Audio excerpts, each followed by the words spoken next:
Assalamualaikum warahmatullahi wabarakatuh. Cupak panuah mak gantang melaju, jatuh ke alam tiga luar, sukatan orang.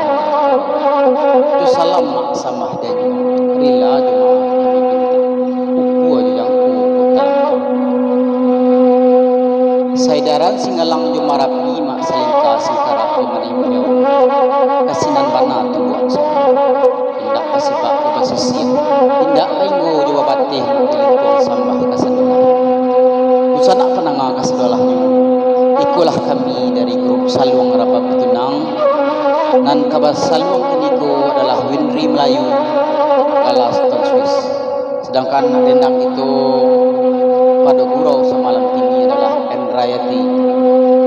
Sedangkan tukang gandang itu adalah Bang Engki Rabab. Sedangkan aku sendiri itu kamu yang adalah Cendra Rajendra. Kok seketik diberi bacaca, kok banyak kita beri lumpur. Marilah kita masuk kepada lagu Lubuk Aluang. Marilah sama-sama kita dengarkan.